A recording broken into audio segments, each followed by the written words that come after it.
You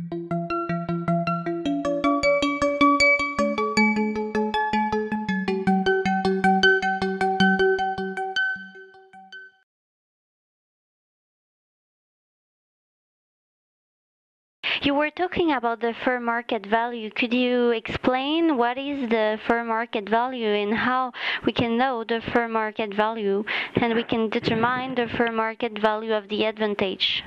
Yes. So fair market value is a very important thing to know, because if someone's giving you a gift in kind, say they're giving you a car, you need to, if you're going to issue a receipt, work out the fair market value. Also, if the charity is giving something back to a person who's donated to thank them or whatever, then you also need to work out the fair market value in that case.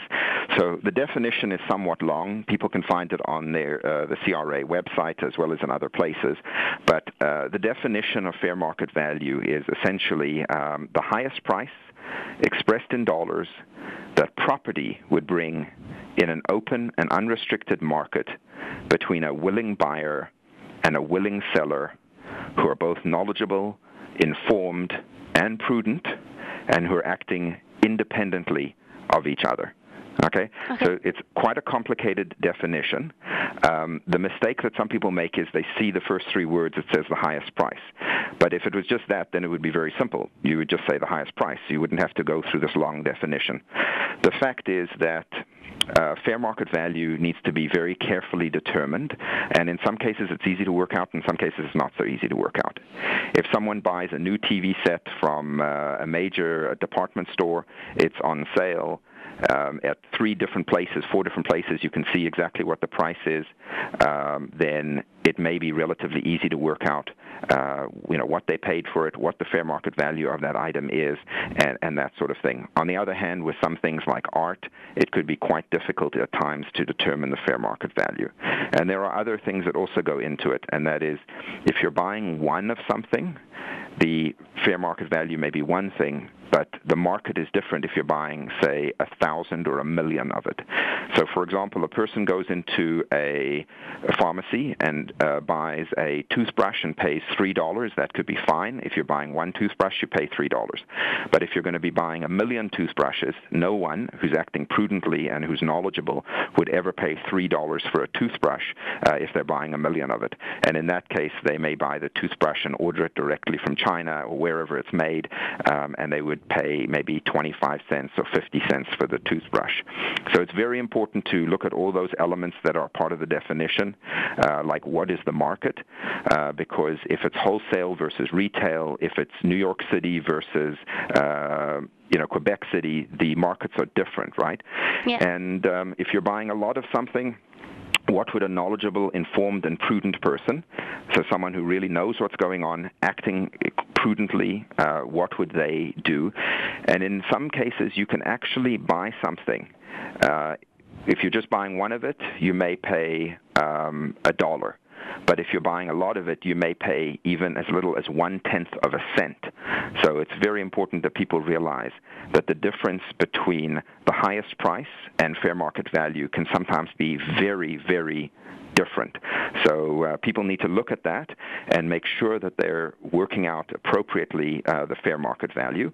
The general rule with fair market value that CRA suggests is that if it's an item under $1,000 that is being dealt with, that if someone within the charity really knows what they're doing, they could make an assessment of the value.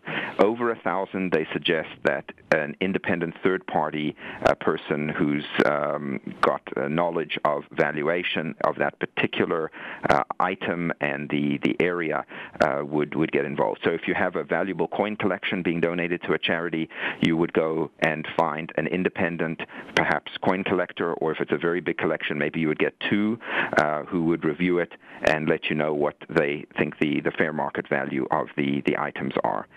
And if people use inflated fair market value, the CRA has taken them to court on occasion and denied the the amounts. And the courts have often agreed with the Canada Revenue Agency because they've looked at all the different factors, and if all the factors aren't taken into account, then that isn't really fair market value. So one has to take all that into account. I will mention there's another little concept which affects fair market value, because I just talked about the normal sort of thing for the normal charity, fair market value would apply. But in certain circumstances, there's another concept in the Income Tax Act, and it's called deemed fair market value. And this really is a special provision which is trying to prevent some of these schemes, like where people would buy art for $10, but later that day they would donate it to a charity and it would be valued at $100. So essentially, in certain circumstances, one doesn't actually use fair market value when one is talking about the eligible amount on a donation receipt. In certain circumstances, you use deemed fair market value, which essentially means you have to work out the fair market value, but you also have to work out what the person paid for the item. And in the deemed fair market value situation, you would need to actually use whichever is lower. So if the fair market value is lower, you'd use that. So if someone paid too much for an item, you wouldn't give them the receipt for how much they paid, you give them the receipt for what it's actually worth. On the other hand, if the person bought an item and got it for a very low amount, and it's really actually worth a lot more, in some cases you would not be able to issue the receipt at fair market value. You could only issue it to a maximum of what they paid for it. And, this applies to certain tax shelter schemes, and it also applies to when a person within like the last 10 years has bought something, and at the time they bought it, they were thinking, hey, I'm going to be donating this to a charity. Now, those are not that common in comparison to the most common time that the deemed fair market value rules apply, is when someone has acquired something less than 3 years before the time that they donate it to the charity for any reason. So this applies to a lot of different things where someone may have gotten something in a year ago, they've bought it. Unless it meets one of the exceptions that CRA has, it means that if they donate it to a charity, in general, the charity would issue the receipt based on which is less, what they paid for it or what the fair market value is. So, it's a pretty big thing that if people have acquired something less than 3 years before the time of donation for any reason and then donated to a charity. So in that case, it's generally a good idea for charities to ask people when people are making a gift-in-kind donation, when did they acquire it, what did they pay for it, so that they can properly fill out the receipt. Because if the person, for example, doesn't tell the charity they bought it 2.5 years ago and they paid $50 for it, even though it's a very valuable item, CRA can basically deem the receipt to be null. So even though the person is giving a very valuable item, because they didn't disclose this information to the charity and the charity then didn't prepare the correct receipt, the receipt could be turned into a null receipt. So it's worth nothing. And so it's good for both the charity and the donor to comply with those rules. And I'll just point out that these deemed fair market value rules don't apply to certain circumstances, like if a person bought something 3 weeks ago but then they die, and under their will it goes to the charity. So it doesn't cover when a person dies. It doesn't cover real property, so buildings and things like that in Canada. It also doesn't cover gifts of what they call certified cultural property, because there's a special procedure for that. And it also doesn't most commonly apply to if someone has shares, like shares that are what they call marketable securities, so shares on a stock exchange that are donated to a charity. You would usually look at what is the value of those shares at the end of the day when they were donated to the charity. You don't look at what did the person pay for them 3 weeks ago. And as the stock market fluctuates, that obviously makes a huge difference. So these are the deemed fair market value rules, which change the normal fair market value. But if the particular donation of an item or what is being given back to a person, the deemed fair market value rules don't apply. If that is the case, then you would just go with the normal definition of fair market value, which I talked about, which talks about the highest price in an open and unrestricted market, a willing buyer, willing seller, knowledgeable, informed, and prudent, and are acting independently of each other. So that sort of definition would be used. And if people have an issue with the issue of how do we determine fair market value and things like that, they can also always call the Canada Revenue Agency and ask them. The CRA, I understand, gets about 120,000 calls a year from registered charities, and about 40% of them relate to the issue of receipting. So a lot of people do have issues, and they can call CRA or they can find someone else who can help them with these issues. Okay. Thank you. And my last question: what are the types of donation?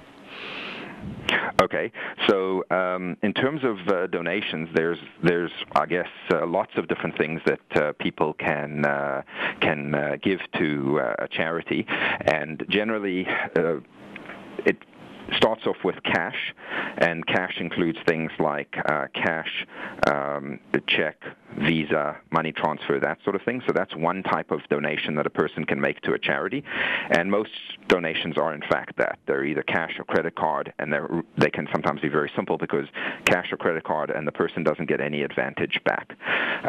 Another type of donation is what is called in-kind, and that means that it is an item that is usually something that you can touch or feel, so like a chair or a desk or a car or a house, something like that, and that is given directly to the charity. And in that case, charities just need to be careful, because in some cases things could be given to them, like land, where there could be pollution on the land, and the cost of cleaning up the land could be greater than the value of the land.